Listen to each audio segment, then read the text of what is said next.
Behind these walls lies the place where hope is forgotten and fear becomes law. The voice is calm, deliberate, yet edged with gravity. Trevor McDonald, standing before the towering gates of America's most notorious prison, does not need to shout to command attention. His presence alone radiates authority, but the cold steel behind him speaks louder still. The camera lingers on the gates as they creak open, a groan like some ancient beast awakening. The clanging of chains echoes into silence, and the viewer feels what Trevor feels, that once you step inside, you do not walk out unchanged. The guards search him with the same suspicion reserved for the men they watch over every day. Their eyes dart, hands heavy on weapons, every motion precise and purposeful. This is not a place of trust. It is a place of survival. A siren wails in the distance, sharp and jarring before dying into a chilling quiet. For a moment, it feels as though the prison itself is holding its breath. As Trevor steps through the gates, the atmosphere changes. Rows of watchtowers loom overhead, casting shadows long enough to bury a man's hope. Prisoners press their faces to barred windows, silent, watching, judging. The sheer weight of their stares pierces the air more sharply than any weapon could.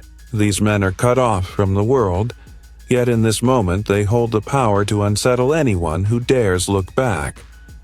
And yet Trevor walks forward with measured calm. His voice returns, steady but charged with tension. What I discovered inside will change the way you see America forever. The words are not offered as prediction, but as warning.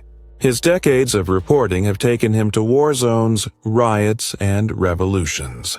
But here, inside these walls, he is entering a battlefield that is quieter, darker, more insidious, where the war is waged against the very soul of humanity. A heavy steel door slams shut behind him, the echo reverberating like a final verdict. He glances once over his shoulder at the sunlight fading beyond the bars, then fixes his gaze ahead. The path forward is uncertain, dangerous, and unrelenting. The question lingers in the air, pressing on the audience as much as on Trevor. What horrors and revelations wait in the shadows of America's most feared prison? The prison Trevor now walks through is not infamous by accident. Its reputation has been earned through decades of blood, fear, and the kind of scandals that stain the conscience of a nation. Behind its concrete walls lie stories of riots that turned entire cell blocks into war zones. There were days when the air was thick with smoke, when flames licked the sky above the yard, and when guards, outnumbered and overwhelmed, barricaded themselves in towers while prisoners took control. It is a place where killings are not whispered rumors but etched records, etched too often in blood smeared across the floor. Every hallway here has its own ghost. Some are the inmates who never walked out, others the guards who never made it home. Each shadow, each echo of clanging bars reminds Trevor that this prison is more than a building. It is a monument to America's deepest contradictions. A land that prides itself on liberty, yet has built the largest system of incarceration the world has ever seen. To understand this institution, Trevor tells us, you must step back in time. The prison boom did not rise from necessity alone. It was engineered. Once the idea of mass incarceration took hold, it spread like wildfire, fueled by politics, by fear, and, most of all, by profit. For some, every cell represented not a human life, but a paycheck. Construction contracts, security companies, food services. Every layer of the prison became a business. In this world, punishment and profit were welded together, and the result was a machine too big, too profitable, and too ruthless to stop, and this prison, the one Trevor now explores, became a symbol of that machine. Its overcrowded cells are stacked with men who often came from the same broken neighborhoods, men who were caught in cycles of poverty and desperation. For some, a single mistake became a life sentence. For others, systemic bias meant they never stood a chance. The statistics are staggering, but here, among these walls, numbers are replaced by faces, hard, scarred, and unforgettable. The system does not only punish the guilty, it also crushes hope. Guards patrol with suspicion carved into their very stance, while prisoners cling to survival like it is their last possession. Corruption weaves itself into the daily rhythm. Contraband smuggled in, favors traded, power shifting in shadows. And every so often, a daring escape attempt reminds the nation of the chaos lurking beneath the surface. Some prisoners tunneled beneath walls, others staged riots as cover, and a few came terrifyingly close to vanishing into the free world again. Each time, the prison tightened its grip. Each time, the machine grew harsher. Trevor, walking deeper, does not flinch. His calm presence contrasts with the chaos that history has stamped on this place. But even as he narrates the past, his voice lowers, drawing the audience closer. This story is not just about prisoners locked away for their crimes. It is about a nation's identity, about the uneasy balance between justice and cruelty, between safety and the price paid for it. The stakes are clear now. What Trevor is walking into is not just a fortress of punishment, but the heart of a system that reveals who America chooses to be. And for all his experience, for all his composure, nothing could prepare him for what came next. Because when the gates opened into the inner block, and the first man stepped forward to meet him, Trevor realized he was about to face not just the legend of this prison, but its living embodiment. But I wasn't prepared for the first man I was about to meet.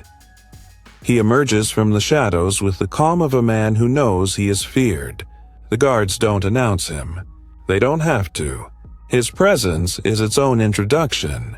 Inmates step aside as if by instinct, like waves parting for a tide too strong to resist. His name is spoken in whispers, half in awe, half in dread. For decades, he has been the unofficial ruler of this prison, a man whose legend has grown larger than the walls that contain him. They call him Raymond Cole. On paper, he is serving multiple life sentences for a string of brutal crimes: armed robbery, extortion, murder, but the papers don't tell the full story. What makes Cole infamous isn't simply what he did on the outside, but how he has thrived on the inside. While most men break under the grind of endless time, Cole built an empire. With sharp discipline and a charisma that unsettles as much as it attracts, he has become a kind of monarch in a kingdom of cages. At first glance, he doesn't fit the stereotype of a wild-eyed killer. His speech is measured, his suit-like prison uniform pressed to perfection, his posture erect. To meet him in passing, you might mistake him for a professor, a man of learning and control. He speaks with courtesy, even wit, and carries himself with the dignity of someone who believes he is above the chaos. And yet, behind the polished veneer lies a cruelty that surfaces in calculated flashes. Those who cross him quickly learn that beneath the smile is a predator who takes pleasure in reminding others of their place. Trevor observes this contradiction with care. In interviews, Cole does not rant or rage. Instead, he speaks of order, of respect, and of his role in maintaining balance inside the prison. "Without me," he says, his tone smooth and almost persuasive, "this place would have burned to the ground years ago." It is a statement both arrogant and chilling, because it carries the ring of truth.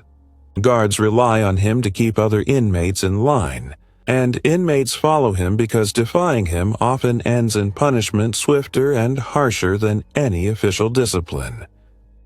Cole is not the loudest man in the yard, nor the strongest, but he is the most calculating. His empire is built not only on intimidation, but on strategy, running contraband, mediating disputes, controlling who eats, who works, who breathes freely enough to survive another day. His reputation stretches beyond the prison walls, with whispered connections to outside gangs and shadowy financial flows. He embodies the prison's darkest truth, that sometimes the system's greatest villain is not the chaos, but the order imposed by someone who thrives in it. And yet, even as he maintains this iron grip, the contradictions show. He quotes literature in conversation, referencing philosophers and leaders with the ease of a man who has spent decades devouring books. He talks about morality, about society's failures, about how poverty creates crime. For a moment, listening to him, one might even be tempted to sympathize. But then the mask slips. He laughs at stories of rivals beaten within an inch of their lives, boasts about men who disappeared after offending him. His version of morality bends only to his power. Trevor, careful and composed, lets Cole speak. The audience watches the performance of a man who knows he is being filmed, who knows that his legend grows every time his face appears on a screen. But beneath the eloquence, Trevor senses the deeper truth, that Cole represents the arrogance of power unchecked. His calmness is not peace but calculation. His discipline is not integrity but control. He is both the most dangerous man in the prison and the most necessary to its fragile balance. And here lies the paradox. To the guards, Cole is a problem but also a solution, someone who can keep rival factions from tearing the prison apart. To the inmates, he is both protector and predator. He has built himself into the embodiment of the system's corruption, where survival often depends not on law or justice, but on allegiance to the strongest. But Trevor, ever the observer of human nature, leans into the silence after Cole's words. He does not argue, not yet. He lets the audience sit with the weight of this contradiction. Cole may see himself as the sovereign of this underworld, but history has proven a simple truth. Power inside these walls doesn't last forever. And soon, as Trevor would discover, the very foundation of Cole's reign was already beginning to crack. To understand why Trevor McDonald's presence inside this prison feels so powerful, you must first understand the man himself. He is not simply a reporter with a microphone, nor a celebrity granted access for spectacle. He is a figure carved out of decades of hard work, a career that has spanned continents, crises, and the most turbulent events of our modern age. For over 40 years, Trevor McDonald has been the voice Britain turned to when the world seemed too chaotic to comprehend. Wars in the Middle East, political upheavals in Africa, riots on London streets, he has reported them all. And with each broadcast, he carried a dignity that earned him trust across borders. Born in Trinidad, Trevor came to Britain in the 1960s with little more than determination and a belief in the power of words. He faced obstacles that were not merely professional, but deeply personal. In an era when television was still dominated by white faces and familiar accents, Trevor's voice stood out, not because it did not belong, but because it belonged more than anyone realized. His calm tone, his precise delivery, his unshakable commitment to truth gave him a credibility that transcended prejudice. He rose not by demanding respect, but by commanding it with the quiet force of excellence. This dignity has defined him. Unlike many journalists who thrive on provocation, Trevor's style is rooted in respect. He asks questions that cut to the core without ever raising his voice. He speaks to prime ministers and prisoners alike with the same evenness, because for him, humanity is the great equalizer. He has looked into the eyes of generals defending war crimes, presidents justifying corruption, and ordinary citizens crushed by systems larger than themselves. In every case, he listens before he challenges. And it is this rare blend of empathy and steel that makes him uniquely qualified to step into the nightmare of America's most notorious prison. For Trevor, Entering this institution is not about sensation. It is not about chasing fear or exploiting shock. It is about truth, about revealing what lies hidden in the shadows of power and punishment. His outsider's eye gives him a perspective few Americans possess. He is neither weighed down by the politics of American partisanship, nor blinded by the familiarity of its narratives. He sees clearly, as only someone looking from beyond the walls of national identity can, and that clarity is his weapon. But it is not just his professionalism that resonates. It is his humanity.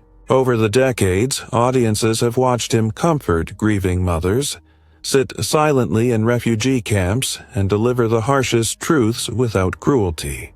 He embodies the belief that journalism is not just about information, but about dignity. His calm demeanor is not an absence of emotion, but the presence of control. He does not need to raise his voice because he knows the truth, when spoken simply, carries the greatest power. This moral compass is what makes him so dangerous to men like Raymond Cole. Cole thrives in chaos, in fear, in the manipulation of weakness. Trevor thrives in calm, in truth, in the unshakable belief that no one, no matter how powerful or feared, stands above accountability. Their encounter is more than an interview. It is a collision of two philosophies, one built on dominance, the other on dignity, and it is this collision the audience waits for, trusting Trevor because they know he will not be rattled. He has never been a man who crumbles in the face of pressure. Whether standing before presidents or dictators, he holds his ground. And yet, even with his long career, even with the armor of experience forged in the crucible of history, Trevor himself admits there is something different here. Because this is not just a prison. It is a world where violence is currency, where intimidation dictates order, where survival depends on allegiance to power. Here, truth is not welcomed. Here, truth is dangerous. And as Trevor prepares to meet the men who rule this underworld, there is a flicker of recognition that even the strongest preparation cannot shield him from the raw, unpredictable weight of what is to come. He walks the corridors with composure, but behind his steady eyes is the knowledge that every locked gate, every stare from a passing inmate is a reminder of just how precarious this journey is. The audience trusts him because they see themselves in him. An ordinary person with extraordinary composure, navigating a place most would never dare to enter. And that trust becomes admiration. Admiration that soon transforms into suspense. For as Trevor approaches the moment he will sit across from the most feared men in this prison, his own voice lowers, not in fear, but in gravity. The words fall slowly, each one heavy with meaning, but even my experience couldn't prepare me for the first face-to-face encounter. The meeting room is small, but the tension inside makes it feel suffocating. A single table separates Trevor from the men who have spent years behind bars for acts of violence so extreme they barely seem real. Their tattoos tell stories of allegiance, of blood spilled, of identities carved in ink as permanent as their sentences. The guards stand nearby, stiff and watchful, but it is clear that in this room, authority is contested.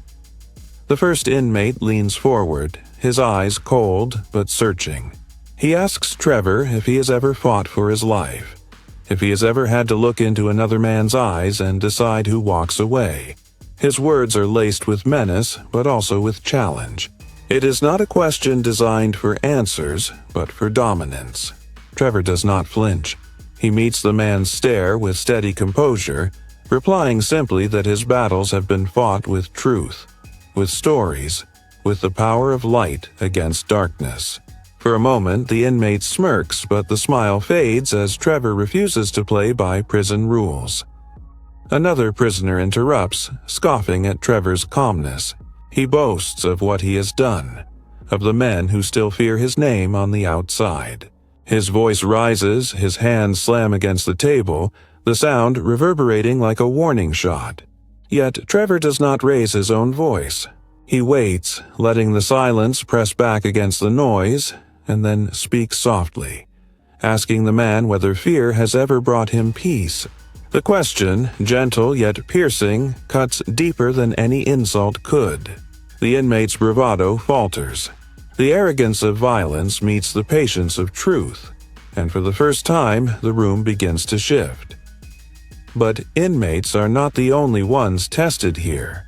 In another wing, Trevor sits across from prison officials, men in uniform who claim to maintain order, yet whose reputations carry whispers of corruption. He asks about the riots, about the smuggling, about the men beaten when no cameras were watching. The officials dodge, speaking in rehearsed lines about safety and policy, their smiles brittle, their answers circling endlessly. But Trevor listens carefully, then interrupts with the question they least expect. Who benefits from this system? The air tightens. One official clears his throat, another shifts in his chair. They speak of budgets, of resources, of challenges too great to solve. Trevor does not let them drift away into abstractions. He repeats the question, his voice unshaken. Who benefits? The silence that follows reveals more than any statement could. In that moment, the officials are exposed, not with fury or accusation, but with the weight of a truth they cannot spin. Across these encounters, the dynamic sharpens. The villains, whether violent inmates or evasive authorities, rely on intimidation, on noise, on control. But Trevor's strength is not in shouting them down. It is in refusing to be moved. He remains anchored, his calmness a mirror that reflects their weakness.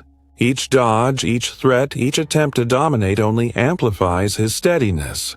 And with every exchange, the audience feels the growing divide. Arrogance unraveling, dignity rising. Yet even in the midst of these tense confrontations, Trevor understands the stakes. This is not about proving himself, but about revealing the truth. The audience is drawn deeper into the drama, sensing that the battle here is not just physical or political, but moral.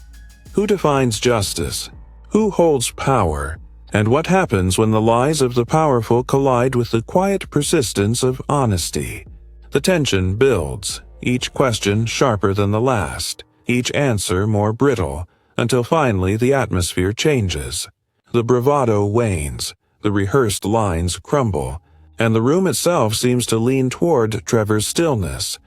And then came the moment where silence filled the room. The room is thick with tension, the kind of weight that presses down on lungs and slows the air. Trevor sits quietly, his hands folded on the table, as Raymond Cole takes control of the conversation. Cole's voice is smooth, practiced, almost hypnotic. He speaks about power, about control, about how the prison would collapse without his steadying hand. "These men respect me," he says, his eyes scanning the room. "They follow me because I give them order. Without me, this place would be a slaughterhouse." Some inmates nearby nod, others keep their faces expressionless, unwilling to betray allegiance. The guards remain stiff, but their silence gives Cole's words a sense of truth. For a moment, it seems as though he has framed himself as the necessary evil, the Dark King whose rule prevents chaos. Trevor listens, never interrupting, his face unreadable. Cole leans closer, lowering his voice as if to confide in him. Journalists come and go. They point their cameras, they ask their questions, but they don't understand. They leave and we stay. I built this. My rules keep men alive. You, Sir Trevor, you're just passing through. The arrogance hangs in the air like smoke. But Trevor does not bristle. He does not rise to the bait. Instead, he waits, letting the silence stretch until even Cole begins to shift. Then, with the same calm tone he has carried throughout his career, Trevor asks the question that slices through the performance like a blade. "If your power is built on fear," he says softly, "then what happens the day fear no longer works?" The words hang suspended, echoing louder than any shout. Cole blinks, caught off guard, his confident rhythm disrupted. Around the table, the reaction is palpable. One inmate smirks, another raises his eyebrows as if daring Cole to answer. A guard shifts his stance, eyes flickering with something between curiosity and relief. For the first time, Cole seems less certain, his authority dented not by force but by a truth too sharp to ignore. Trevor does not fill the silence. He lets it grow, lets it tighten its grip on the room. The pause is deliberate, the wait intentional. He has learned that silence can be as devastating as words, and here it works like a weapon. The prisoners lean in, the cameras focus closer, and Cole's practiced composure begins to fray. Finally, he laughs, a short, brittle sound that lacks conviction. "Fear," he says, "is all that works in a place like this." But the tremor in his voice betrays him. He has admitted his weakness without realizing it. His empire, his legend, rests on a foundation that Trevor has exposed as fragile, temporary, unsustainable. Trevor presses gently, his tone unwavering. A man who rules through fear may control others for a time, but he will never command their respect. And without respect, Mr. Cole, what are you really left with? The room shifts again. One inmate chuckles under his breath, quickly silenced by a glare from Cole. Another prisoner whispers something inaudible, but the ripple of amusement is visible. For men who have lived under Cole's iron rule, to see him falter, even slightly, is a revelation. Guards exchange glances, a quiet acknowledgement that perhaps the untouchable king is not untouchable after all. Cole tries to regain ground. He launches into a speech about strength, about survival, about how men in cages do not care for lofty ideals. Respect is a word, he insists, but fear is survival. His voice rises, his words grow sharper, more defensive. And all the while, Trevor sits unmoved, his calm presence the perfect counterpoint to the unraveling bravado before him. He waits for Cole to finish, then leans forward slightly, his voice low, almost intimate, the kind of tone that forces people to listen. Strength is not measured by how many men you can terrify. Real strength, he says, pausing just long enough for the words to sink in, is the ability to walk through fear and not lose your humanity. The silence that follows is deafening. Cole stares at him, his jaw tight, his eyes flashing with anger he cannot voice. The cameras linger on his face, capturing every flicker of emotion, every sign that the facade is crumbling. The other inmates watch hungrily, sensing the shift in power. For once, the man who always had the last word finds himself cornered, not by violence, but by dignity. It is a cinematic moment, the kind of scene that transcends the walls it is filmed within. Trevor does not need to shout, does not need to threaten. His weapon is truth, and in this battle, truth is devastating. The audience watching beyond the prison walls can feel it too. The imagined ripple spreads. Viewers at home leaning forward, social media users typing furiously, clips destined to circulate with captions declaring Trevor's question a mic drop moment. Even inside the prison, guards and inmates alike know they have witnessed something extraordinary. The king of fear undone by a quiet truth. Cole sits back, his eyes narrowing, his smile forced. He tries to laugh it off, but the damage is done. The aura of invincibility has cracked. Trevor does not gloat. He does not need to. His calmness, his restraint, only amplifies the power of what has just occurred. He has revealed the core of Cole's empire, an illusion sustained by intimidation, now punctured by dignity. For the inmates, it is a revelation that fear is not unshakable. For the guards, it is a reminder that even the strongest inmates can falter. And for the audience, it is proof that reason, delivered with courage, can triumph over arrogance. Trevor's voice, steady as ever, closes the exchange. Power built on fear may rule for a day, a year, perhaps even a lifetime. But it never outlives the truth. The camera lingers on Cole's face, furious, rattled, silent. Around him, the room holds its breath. The balance of power has shifted. The hero has spoken, the villain has faltered, and the prison itself seems to recognize the change. But Trevor knows the story does not end here, because the moment his words leave that room, the real shockwaves begin. Clips will be replayed, words dissected, truths amplified, and as the echo of his question still reverberates, the narrator's voice settles into a final line, the cliffhanger that propels the story forward. But outside the prison walls, the reaction was even louder. It began with a clip no longer than 30 seconds. Trevor's calm voice, the steady gaze, the question that punctured the mythology of fear. If your power is built on fear, then what happens the day fear no longer works? Within hours, that moment exploded across social media. TikTok loops replayed the silence that followed. Twitter erupted with hashtags, #truth, over fear, Trevor asks, prison power. Memes flooded Instagram, showing Cole's rattled face beside captions declaring, "The Emperor has no clothes." For many, it wasn't just a viral clip. It was validation.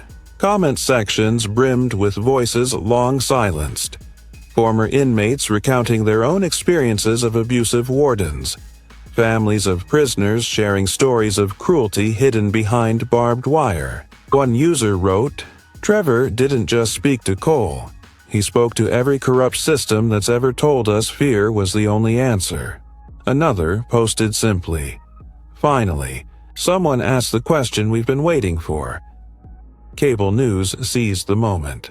Evening panels filled with analysts, ex-wardens, criminologists, activists, each replaying the clip frame by frame, dissecting Trevor's composure, Cole's unraveling, the visible shift in the room. One conservative pundit dismissed it as theatrics, a journalist playing hero in a cage of monsters, but was swiftly drowned out by a chorus of voices insisting it was something larger. "This isn't about one prison," an activist countered. "This is about the soul of America's justice system." Soon, the debate spilled beyond media. Politicians weighed in, some cautiously, others boldly. A senator tweeted, "Trevor McDonald reminded us that leadership through fear is weakness, not strength. We must confront the rot in our prisons." An opposing voice tried to push back. "Prisons need fear to function, end of story." But the backlash was swift, the ratio brutal. The national conversation had tilted, and there was no going back.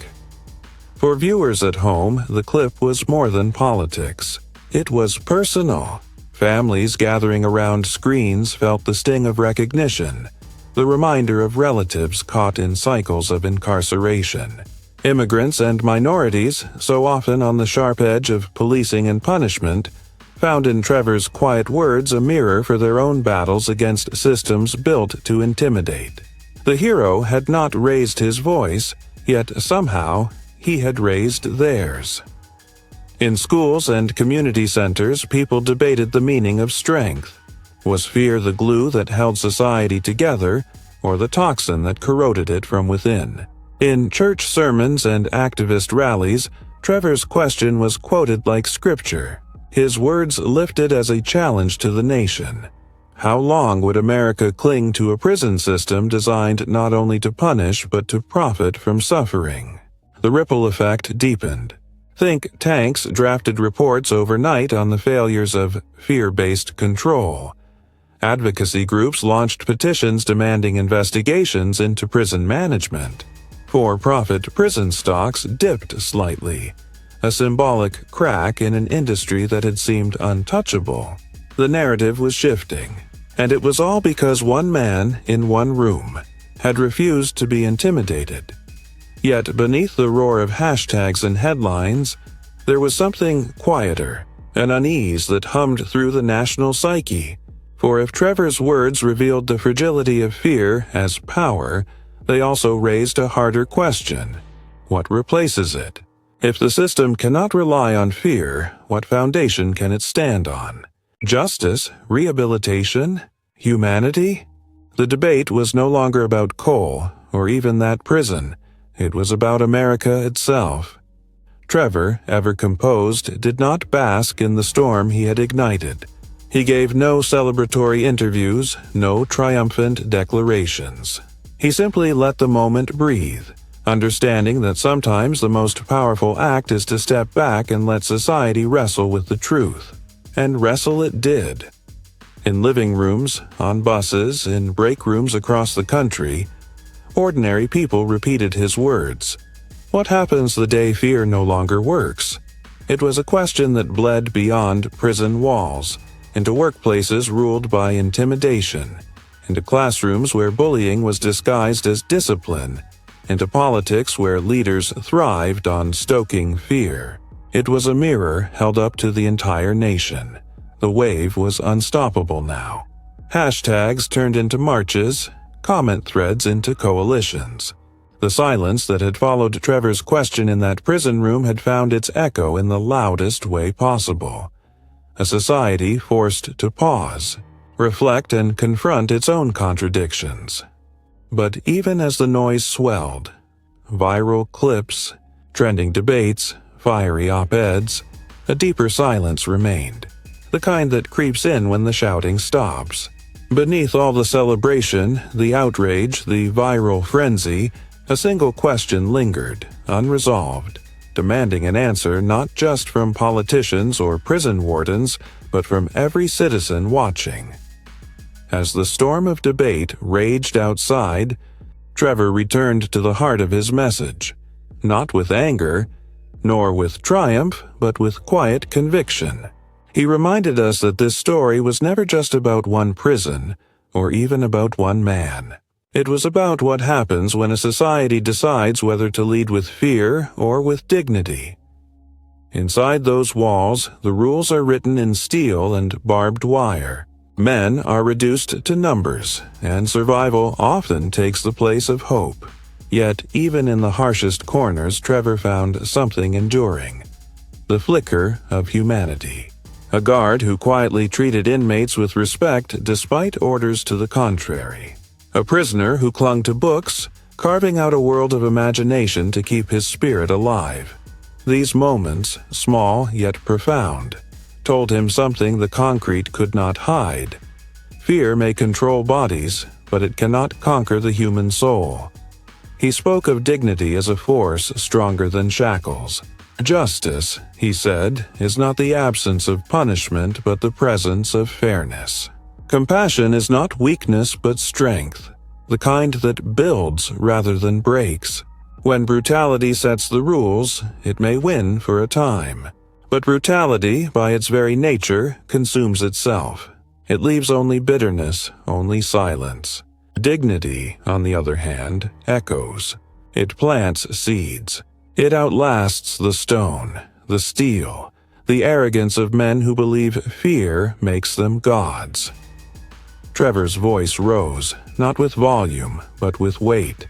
Prison walls, he reflected, may hold men captive. They may keep the world out and the inmates in. But those walls cannot hold the truth. They cannot silence it, they cannot bury it. And once the truth escapes, it spreads far beyond barbed wire. The audience, already leaning in, felt the power of his words as though he were speaking directly to them. Because in truth he was. For every immigrant who had been told they didn't belong. For every child who had grown up in the shadow of poverty and prejudice. For every voice that had been muted by intimidation. This was more than a documentary. It was a declaration. Trevor drew the line clearly.